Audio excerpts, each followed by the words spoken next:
कहाँ पर वेतन कर रही है?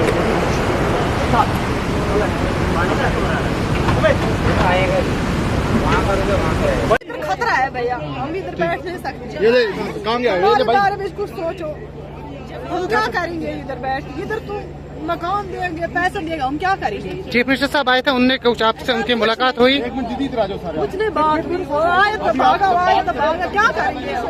हम इधर नहीं बैठ सकते।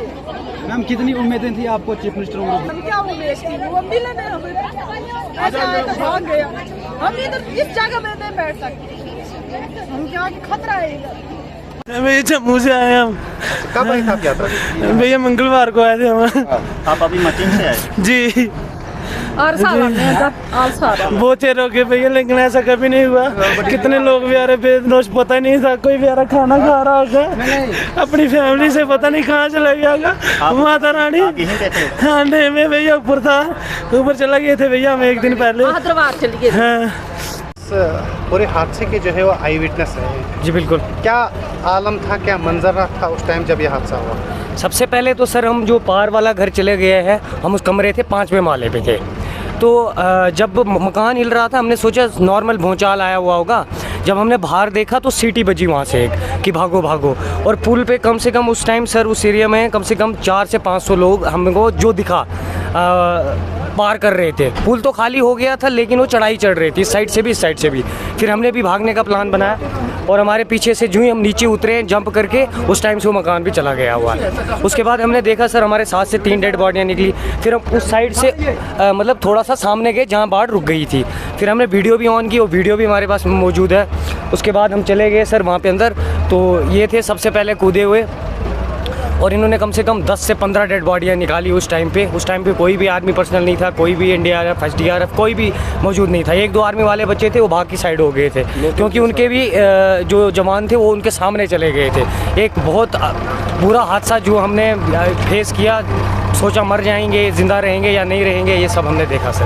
पहले तो बड़े अफसोसनाक ये जो वाक़ा पेश आया, जितने भी इसमें विक्टिम्स हैं हम उनके परिवार के साथ शाना बशाना हैं और जो जिनकी डेथ हुई उनकी जो है भगवान उनकी आत्मा को शांति देते। जो ट्रांसपोर्ट के हवाले से बात करूंगा मैं, लगातार जितने भी यात्री जो हैं अपने दरबार से ऊपर माता भवन से आ रहे हैं, उनको हम जो हैं एक एडिकेट ट्रांसपोर्ट फैसिलिटी प्रोवाइड करा रहे हैं। हम खुद स्टेशनड हैं यहाँ पे। पूरी एडमिनिस्ट्रेशन जो है, डिस्ट्रिक्ट एडमिनिस्ट्रेशन इनफैक्ट सारा मतलब यूटी लेवल से जितने भी बड़े हमारे ऑफिसर साहिबान हैं सब यहाँ पे स्टेशनड हैं और ख़ुद मॉनिटर कर रहे हैं सारा।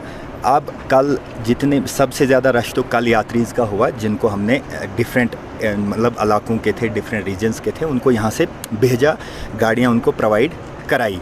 और कहीं पे जो है हमें जो ओवर चार्जिंग वाली बात आई थी, तो जिस दिन यह हादसा पेश आया उस दिन तो यहाँ के जितने भी लोकल ट्रांसपोर्टर्स थे उन्होंने फ्री ट्रांसपोर्ट फैसिलिटी जो है यात्रियों को प्रोवाइड करी। इनफैक्ट कल दोपहर तक मैं खुद पर्सनली उनके साथ था, मॉनिटर कर रहा था। फ्री सर्विस जो है वो प्रोवाइड कर रहे थे कल लगभग 1 बजे तक।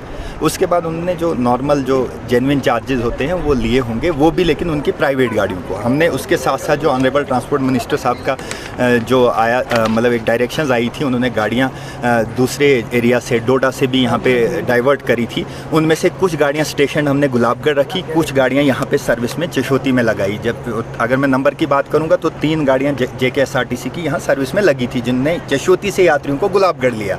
और 5 गाड़ियां कल भी हमारी जो है यात्रियों को लेके फ्री ऑफ कास्ट जो हैं, जो SRTC की बात कर रहा हूँ, जो जम्मू लेके गए 5। और आज 2 गाड़ियाँ और JKSRTC की सुबह जो है फ्री ऑफ कास्ट लेके गए यात्रियों को जम्मू के लिए।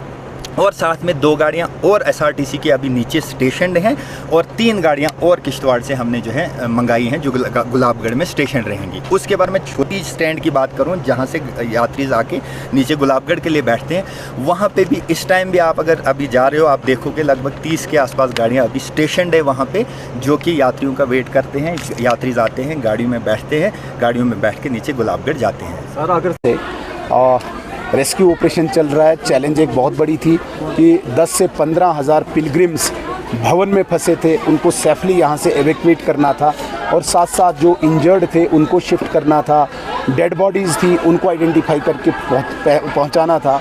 इसके अतिरिक्त जो डेब्रिस थे उसमें मलबे में रेस्क्यू करना था। ये 4-5 चैलेंजेस थी। तो एक एक करके लगभग फुलफिल हो रही है हमारी जो चैलेंजेस थी। हमने सब इंजर्ड्स को सेफली हॉस्पिटल्स में पहुंचाया है। 51 पेशेंट्स इस वक्त जम्मू मेडिकल कॉलेज में, जिनमें से 3 क्रिटिकल है और 48 जो हैं वो इस वक्त सेफ़ हैं। आउट ऑफ 116 में लगभग 3 ही अभी क्रिटिकल हैं। अभी तक 54 डेड बॉडीज़ निकली हैं और जिनमें से केवल 4 ही अनआइडेंटिफाइड हैं। 50 लोगों को आइडेंटिफाई करके पहुंचाया गया है। जो मिसिंग है उसका कोई आंकड़ा नहीं है हमारे पास, न किसी के पास वो हो सकता है, अभी पता ही नहीं चल रहा है। सब लोग, सब परिजन यहाँ पे आ रहे हैं, उनकी डिटेल हम यहाँ पे ले रहे हैं और उस डिटेल के बेस पे यहाँ पे हम एक डाटा तैयार कर रहे हैं। जो रेस्क्यू यहाँ पे चल रहा है, रेस्क्यू में army, CRP, CISF, local police और बीआरओ की मैन एंड मशीनरी लगी हुई है।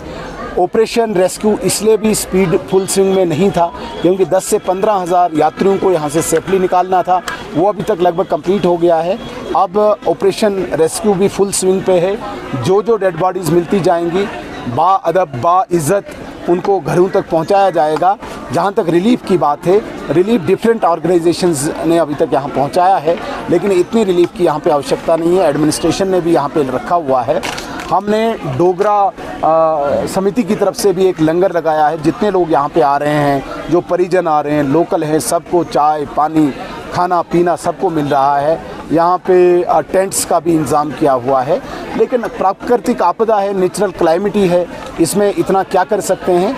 उम्मीद है कि जो ये रेस्क्यू ऑपरेशन चल रहा है 2-3 दिन में इसको कंप्लीट करेंगे।